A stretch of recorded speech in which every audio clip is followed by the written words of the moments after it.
Gunshots, gunshots, gunshots, gunshots. Yo, check it out. Young Thug Judge, right, gets mad at the prosecutor, Miss Love, for being unprepared.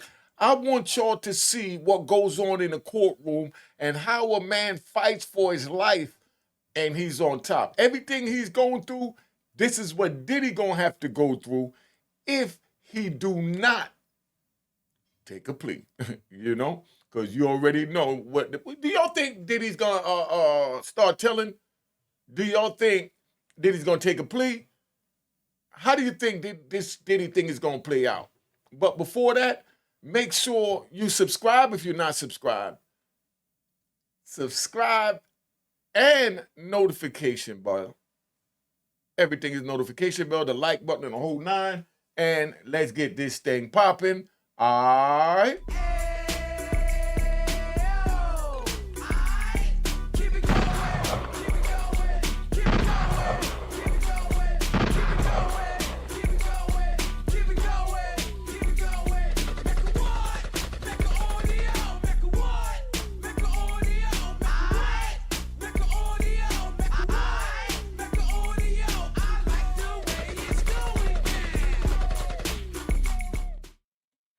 All right. So right now, we're gonna play this joint. This is Miss Love trying to, trying to play games is what it is, and you're gonna see how it play out. The judge is gonna get pissed off and go in on Miss Love. So make sure you watch this so you can see how it lead up to it. But before that, make sure you cop the book. Make sure you got a good light of it. Cop the book. Let's see where I put it. Right here. The book, A Royal Bloodline. All right, A Royal Bloodline. All right, by David the Duke of Law. Make sure you cop Royal Bloodline. I'm reading this joint now, brother out of Newark, and welcome home, Akbar Pray. Welcome home, Akbar Pray. Most definitely, and a round of applause for making it home. It's about Newark today.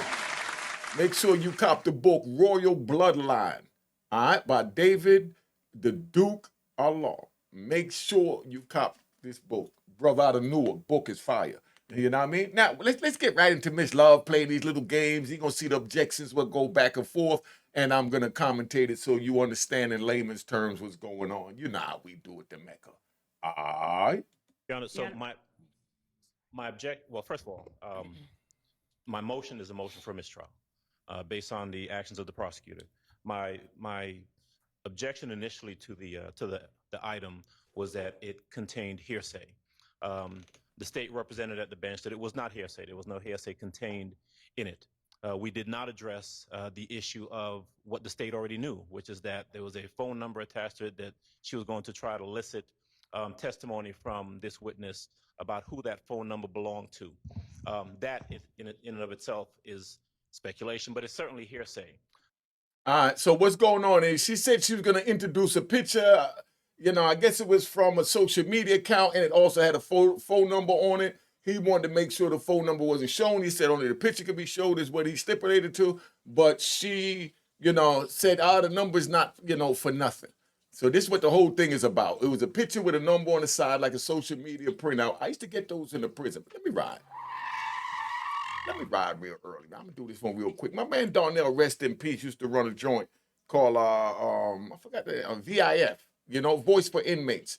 And they used to cut and paste the Facebook and the MySpace and anything you want off internet and print it in for you, so you could write a message out that you want to send somebody on Facebook, or a post you want to put on Facebook. You mail it to them. They get it. They copy it, and then they print it in your Facebook. So my post used to go up with my regular handwriting. If you go back to my original Facebook page, right? I couldn't use Instagram from in there like that back then, but that's how that went. But anyway, so I used to get the printouts that had the pictures and then the comments next to it. And in the comments, they must have had a phone number in this joint here. So let's get back to this. Don't want to slow y'all down, but I just felt like riding. The document can't authenticate itself. I believe the site for that proposition is Twigs versus State. It's 315 Georgia Appeals 191. So this witness can't look at a document and say that it says this phone number It's from Justin Cobb's Instagram or social media posting, this is who it belongs to. So that was my objection. I believe the objection was well founded. I believe the state purposely put that up there after misrepresenting as to whether or not it contained any hearsay in it. And based on that, I would move for mistrial. See, so the phone number is hearsay, is what they're saying, because we don't know if he's the one that put the phone number up there. May I respond? You may. Judge, can somebody put the document up? I don't see. Yes, yes. Would you put it up?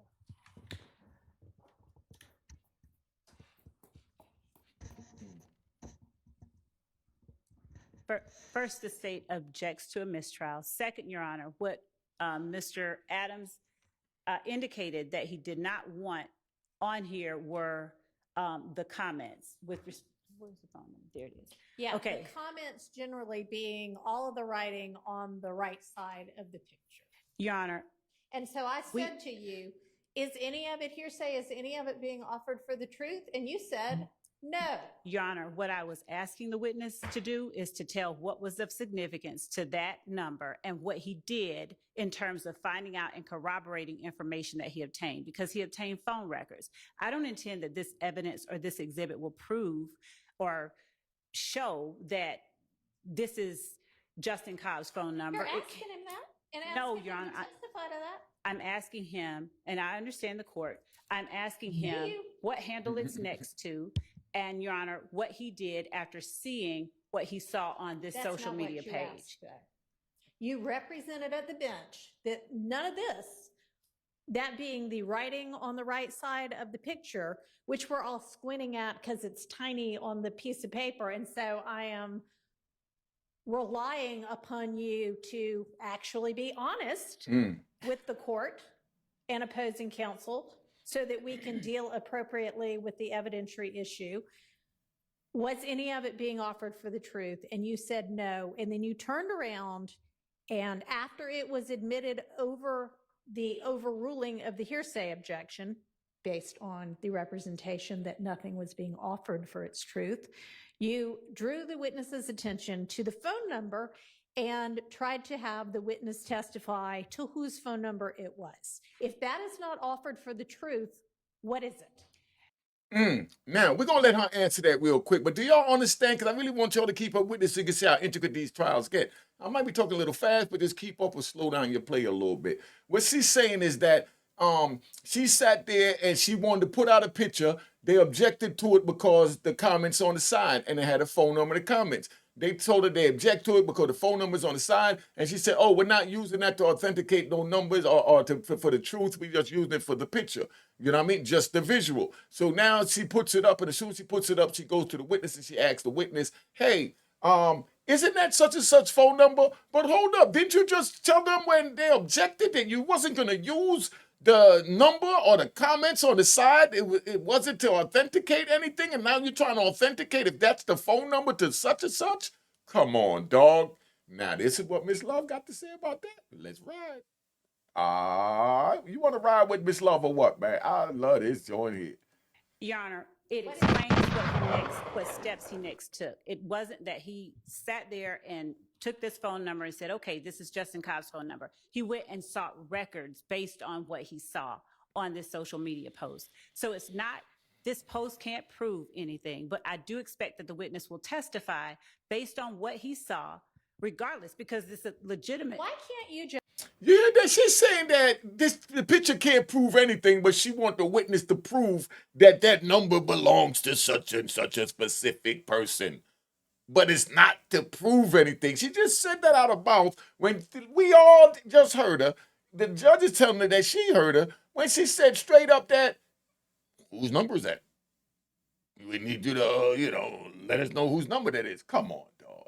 Just at the bench, when you know that the reason you're offering it is for the phone number, and then to ask the witness other questions about what he did based on that phone number and seeing that phone number, say to everybody so that we know what we're dealing with, it's this phone number, and then I'm going to ask him XYZ about the phone number, and then we'll know what we're dealing with. Because my understanding that what was being objected to was not the phone number, was the comments that was the words, Your Honor.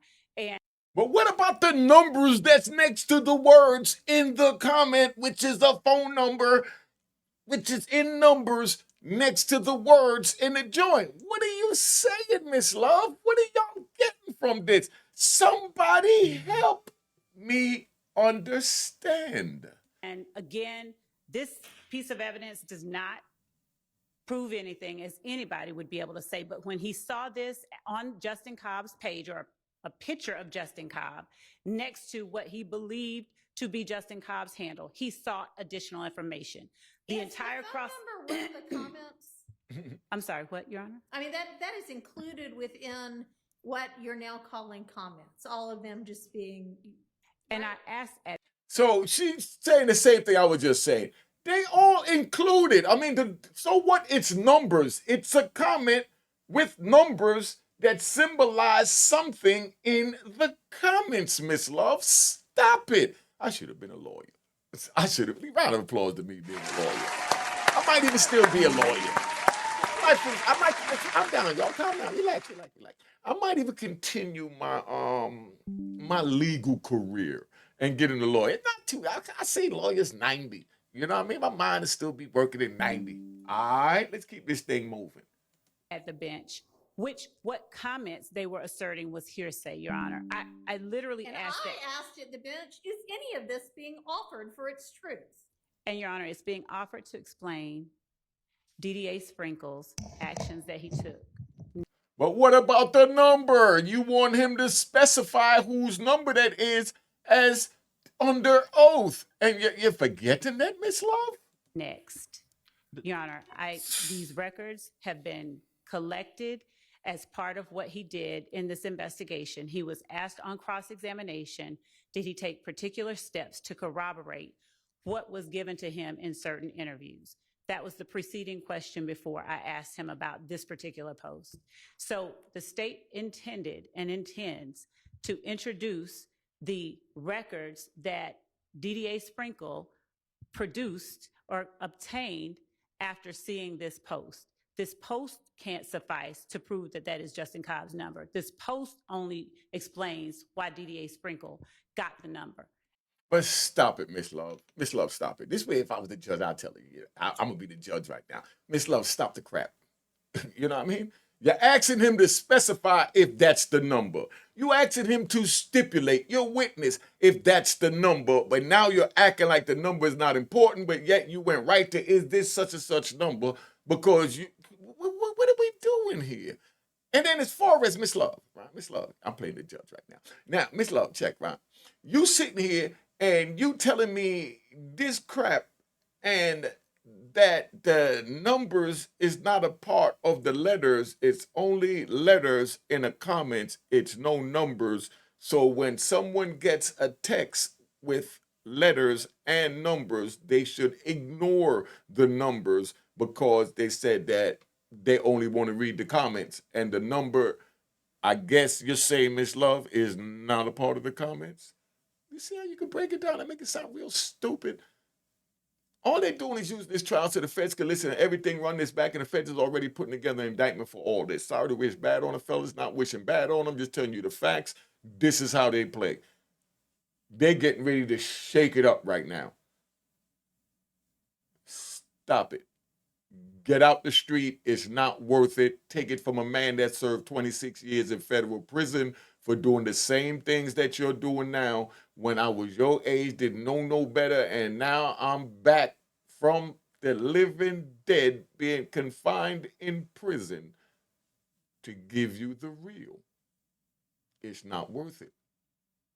If you don't want to take my word for it, I'm going to tell you, do you, dog. Continue to do you.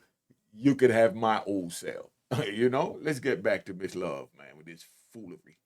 And why it was significant to him in this investigation, where his steps and actions are being questioned. But you know, Judge, we don't get there. I hear what the state's saying, and it's disingenuous because we don't get to the second step that they're talking about, what records he procured and why he did what he did, unless we go through the hearsay statement that's contained in the portion that I objected to. And the court is accurate.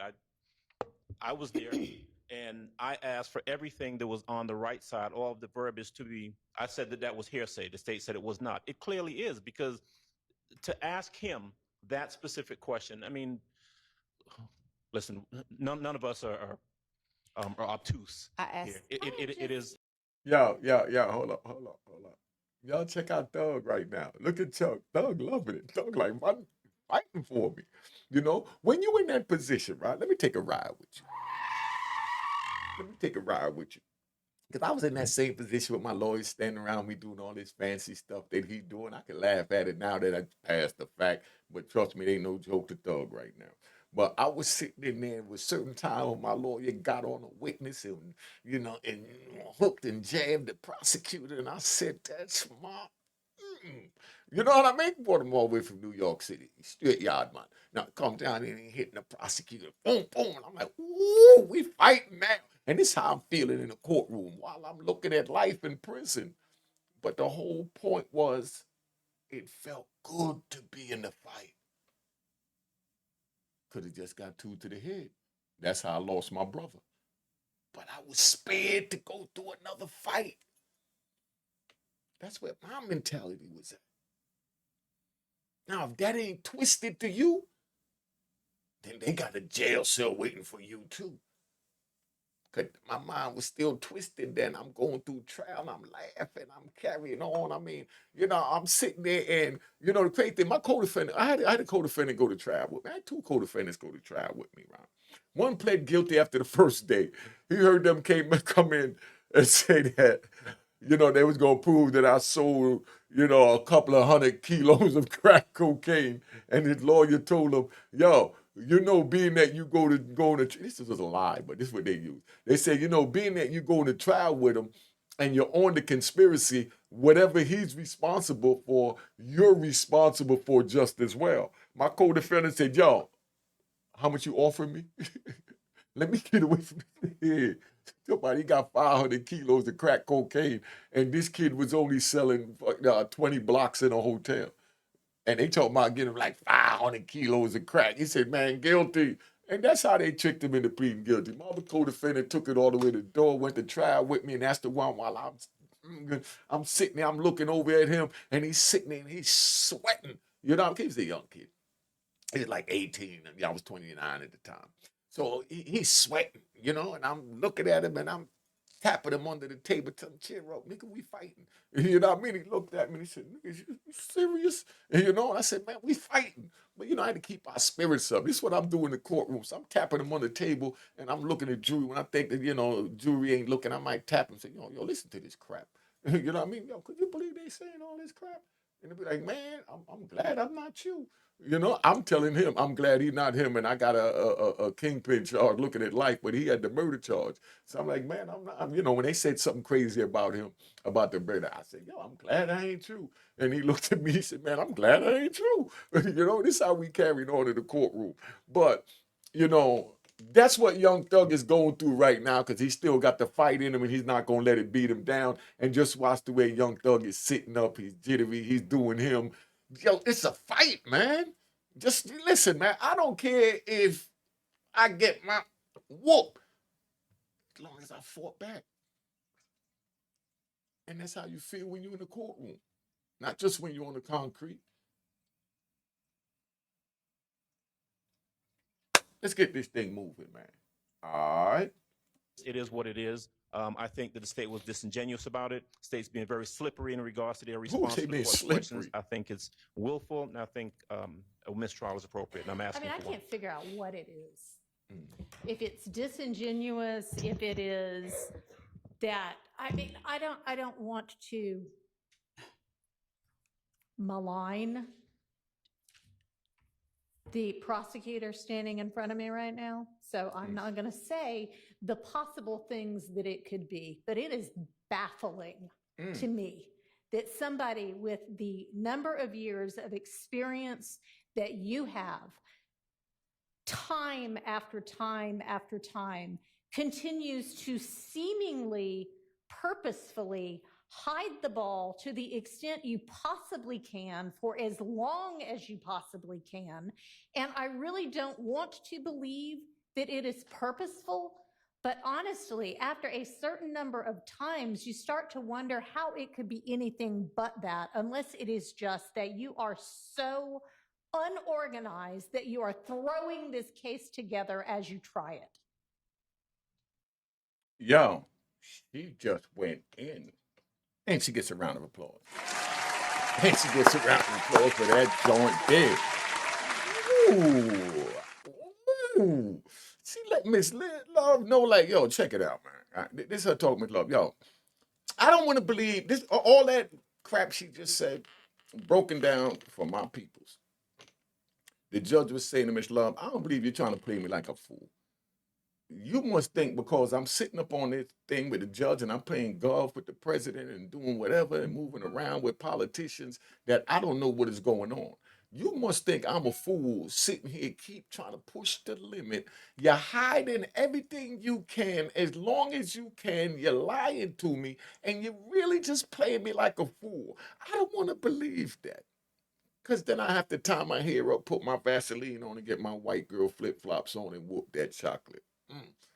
That's what the judge is really telling her. Like, yo, you're really playing me right now, open court. And then Miss Love is sitting there. And she's steady opening her mouth with a different lie. That's why they said it's not good to lie. Because when you tell one lie, you got to tell 1,000 to cover it up. You got to tell 1,000 lies to cover up one lie, so why tell the lie? Miss Love, if you lose, you lose. Just like I said, man, Thug feel like he fighting right now. Like he fighting right now. I mean, come on, man, stop that. You know what I mean? You sitting here cheating. You got this woman letting you know, don't let me put my Vaseline on, tie my hair up, and put on my white girl flip-flops and come from behind this joint and see you, Miss Love. Because you must think I'm a fool. You know? That's how it's equated where we at, you know? But she's really just telling her, oh, Miss Love, I know that, you know, I don't want to believe the things that I'm thinking, which are really bad, and I don't want to think bad of you. But it's either that or you're deliberately throwing the case. She knew with the first one. You know you're full of crap, Miss Love. You've been hiding things from day one. The case is whack. You don't know what you're doing, and you're putting it together as you're going along. Because you're already losing it. You brought men in here that you thought was gonna flip, you know what I mean, for you, and they flip back for their homies. You know what I mean? So they show that their homies is more important than you in the jail that you threatened them with in order to get them to flip on a homie. They was young, they made mistakes, and here they go now as adults, knowing what time it is and saying, whoa, nah. And that's what you having right now. See, back in my day, when they dealt with us, they didn't let us out. They kept us there until after the person's appeal was done. My rats didn't get out until after they denied my appeal. Once my appeal was denied, then they started going back for their 5K1s and all that is where they take the time off after the appeal. But Miss Love let these dudes go for the police station and expected them to be honest when you know they was lying and telling you whatever you wanted them to tell you when they was in front of you, but they didn't expect to go in front of a courtroom with all these cameras or even in front they comrades that they're telling on. They didn't even think you was clever enough to put the pieces together to make a case, Miss Love. That's how little these men down there thought of you. Because they on the street down there in Atlanta for real. Atlanta get a round of applause. Atlanta get a round of applause. And 3 gunshots for being so official. These dudes didn't have no elders down there, so they sat down with the people when they was younger. Now that they older, that the streets let them continue to rock. And it wasn't really in their heart to tell, or didn't think that nothing would come out of it for telling. You know? And like it was just a game. But after going through the trials and tribulations they went through, like Little D and the other one that was up there, Monk Tonk, these is men, I could see this. Men that take my mind, that take mine. I see this. So now that they older and Miss Love allowed them to stay on the street and grow into that street Hulk. And now you call them back 10 years later when they done turned into the Hulk from the streets that you left a mess by leaving them out there in the first place and letting things go on to try and catch a bigger fake case 10 years down the line. And now you call this new Hulk that your streets created and said, we want you to go back to be the little boy you was that was scared to go to jail lovers. Monk Tunk said, you don't scare me with your jail, and you talking to me kind of aggressive. I might have to do over a couple of the Monk Tunk. Everybody focused on Woody. Monk Tunk kept it gangster with her. He told her straight, man, I ain't scared of you. Watch the way you talk to me. I've never heard of anyone talking to a prosecutor like that and anything good coming out of it. I never even heard him talk to the way he did, the way he handled it on the trial. I never even fathomed that could happen. But that's what happened when you leave someone in that environment and they grow up to be the Hulk on the street.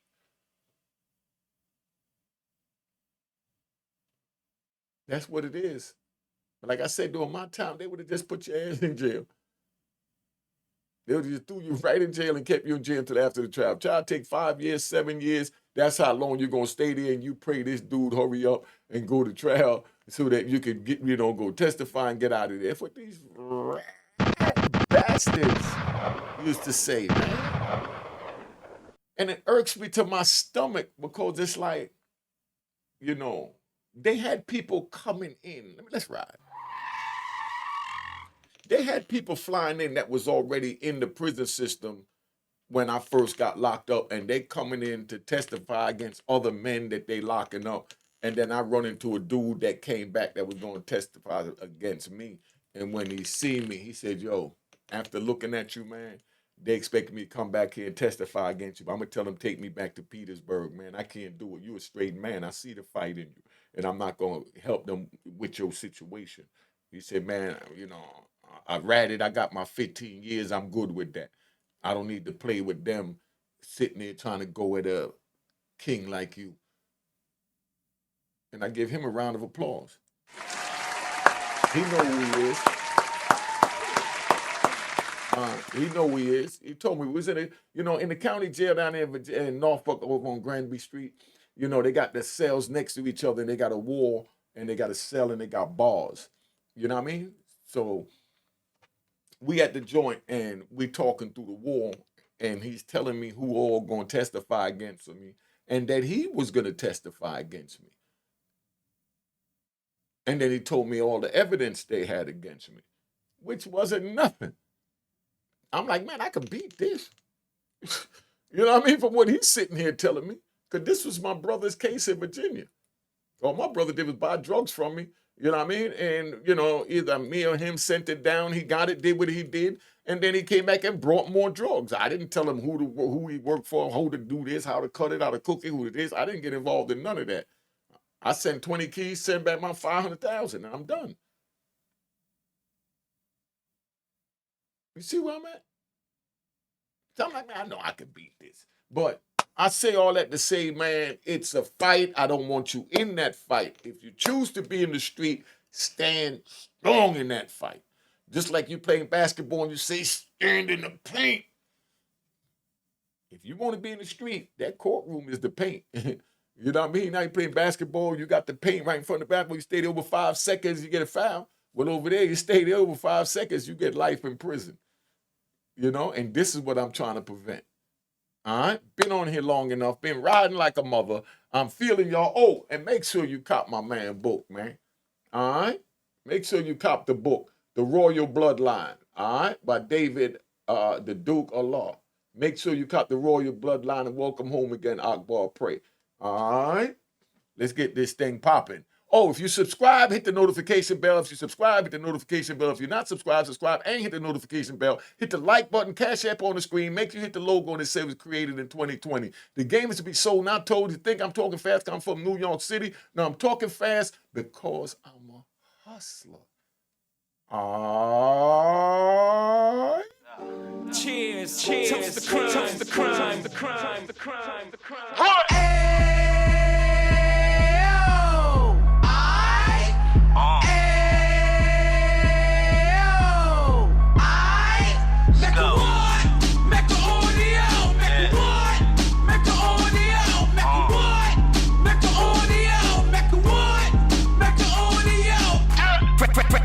can of 26. He back on the strip, getting back in the mix. What he mentions a gift. You stand up 10 toes down, and I suggest you pay attention to this. Take a little gully posse and put it in Harlem. He cut from the bottom, came up from the bottom. Drop the book, you should go and get it. The Instagram page and the YouTube, you could go and visit. Then you could consider yourself LinkedIn. Sit front row and get Jews from a kingpin. How he went through it, so you ain't gotta go do it. To not pay attention would be stupid. Talking about a man that probably put your grandfather on. Probably the reason that him and your grams got along. A man that generated millions on the block, did his time, never squilling to the cops, Mecca audio.